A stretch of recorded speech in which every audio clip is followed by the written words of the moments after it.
Қарағанды қаласының химия-биология бағытындағы Назарбаев зияткерлік мектебі 2013 жылдың 1 ақпанында ашылды. Мектеп барлық Назарбаев зияткерлік мектептері бойынша 8-ші болып бой көтерді. Мектеп 3 қабаттан және 4 блоктан тұрады.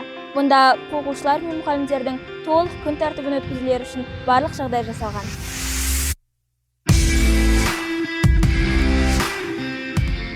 Құрметті достар, қадірменді қонақтар, сіздердің назарыңызға мектебіміздің 1 қабатынан басталатын виртуалды кампус тұрды ұсынамыз.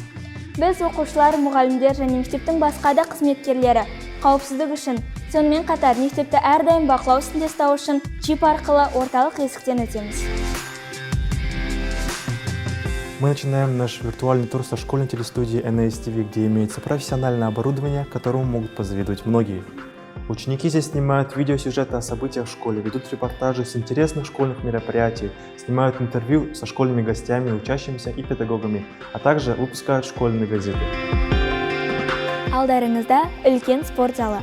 Бұл жерде дене тәрбиесінің сабақтары, футбол, баскетбол және волейбол бойынша мектепшілік, қалалық және желілік спартакиадалардың барлығы, сонымен қатар мектеп құрамасының жаттығулары өткізіледі. Мектебіміздің кіші спорт залында волейболдан, баскетболдан түрлі деңгейдегі жарыстар өтеді. Және де одан басқа үйірмелік жұмыстар жасайды. Теннистен, облыстық, қалалық жарыстар өтеді. Біздің оқушылар облыстық, қалалық, республикалық спорт жарыстардан жүлделі орындар алады. Мы продолжаем наше виртуальное путешествие по первому этажу и приглашаем вас в школьное общежитие для учащихся из отдаленных районов области. Ученики нашей школы проживают в 4-местных комнатах с комфортными условиями для полноценного отдыха после уроков. В каждой комнате есть двухъярусная кровать, места для хранения одежды, книг, санузел и, конечно же, стол для работы над уроками.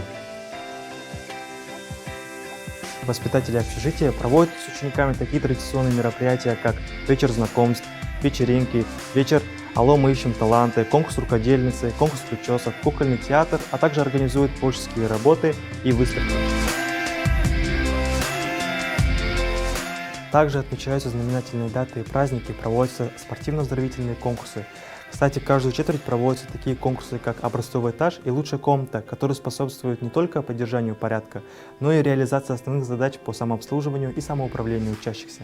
А напоследок нашего тура по первому этажу хотелось бы познакомить вас с нашей гордостью. Просторный и многофункциональный актовый зал вместимостью в 350 человек. Здесь созданы все условия для проведения тренингов, общешкольных собраний, конференций, семинаров, а также мероприятий культурного характера, такие как КВН, концерты, праздники, музыкальные и танцевальные конкурсы и многое другое.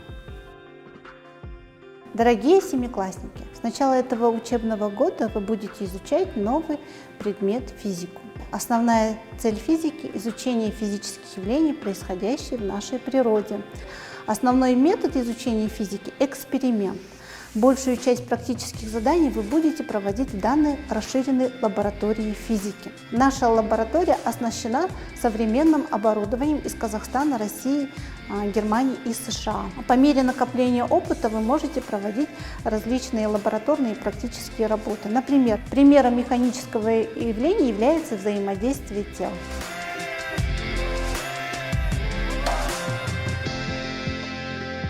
Также будем изучать электрические явления на примере прибора Ван де Граафа. Свет играет важную роль в жизни человека. 90% информации мы получаем благодаря свету. Поэтому также мы будем изучать световые явления, такие как преломление, отражение.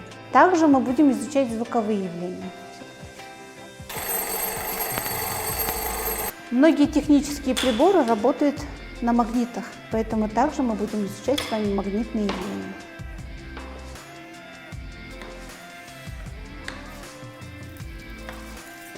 Мы рады приветствовать вас в нашей лаборатории и в дальнейшем желаем удачи при изучении физики.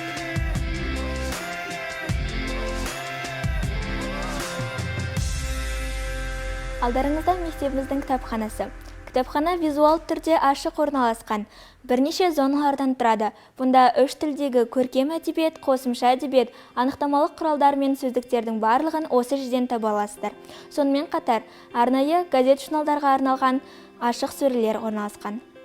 Кітапханада біз көбінесе сабақтан кейін достарымызбен жиналып, интеллектуалды ойындар ойнап, кітаптарды немесе өзіміздің жобаларымыз туралы талқылап, сол бойынша ақылдасып, уақытымызды тиімді әрі пайдалы өткіземіз. В административном блоке расположены кабинеты администрации, такие как кабинеты директора, бухгалтера и заместителей директора.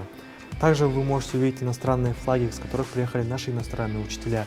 Там расположены такие страны, как Кения, Великобритания, Канада, Америка, Евросоюз, Ирландия и так далее. Мектеп жылыжайына қош келдіңіздер. Жылыжайдың мына бөлігінде гидропоника жүйесі орналастырылған.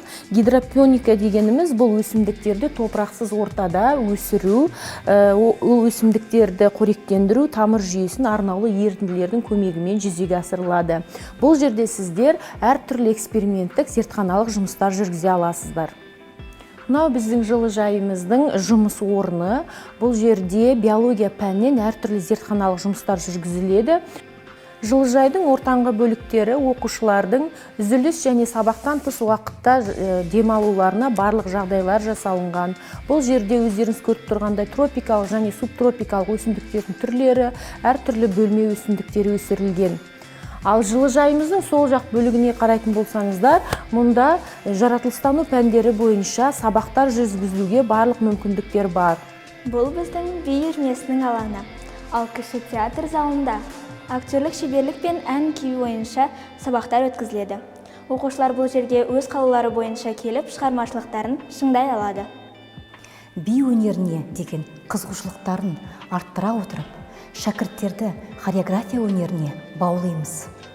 Би адамды әсемділікке, әдемілікке, дене бітімінің дұрыс қалыптасуына және де денсаулыққа өте пайдалы. Сондықтан, құрметті оқушылар, сіздерді би әлеміне шақырамыз. Үшінші қабатымыздың алғашқы нысаны Шаңырақ оқушылар қауымдастығының бұрышымен таныс болыңыздар. Шаңырақ жалпы қазақ тілінде, қазақ салтында үй, отбасы деген мағынаны білдіреді. Ал Назарбаев зияткерлік мектептерінде Шаңырақ қауымдастығы жас ерекшеліктері әртүрлі екі әртүрлі сыныптың бірігуін білдіреді. Шаңырақ қауымдастығының жалпы негізгі идеясы ол Назарбаев зияткерлік мектептерінің құндылықтарын оқушы бойына дәріптеу. Ученики нашей школы также имеют возможность играть и обучаться шахматам, высокоинтеллектуальному виду спорту. Шахматы ведь не только дарят вкус и радость победе, но и развивают эффективное стратегическое мышление каждого игрока. Сәлеметсіздер ме, құрметті оқушылар. Өнер пәніне арналған мектебіміздің бір бұрышымен таныстырып өткім келеді. Бұл жерде сіздер, яғни кез келген үйірмелер, соның ішінде әртүрлі көптеген орындау техникалары, көптеген жұмыстардың орындау бағыттарымен танысатын боласыздар.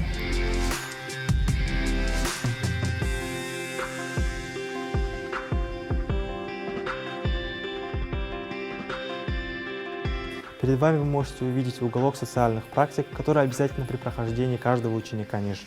Вы можете увидеть здесь фотографии, которые были сделаны учениками НИШ во время прохождения данных социальных практик, которые также имеют свои цели и задачи. Так, например, в однодневной практике «Возьми ребенка на работу» ученики НИШ проходят данную социальную практику у предприятий или в организации у родителей. Они получают много полезного навыка, информации и помогают своим родителям в работе. В следующей практике 2 недели в ауле ученики знакомятся с культурой, традициями и обычаями жителей в селе. Также они изучают их жизнь и учатся ценить их сельский труд.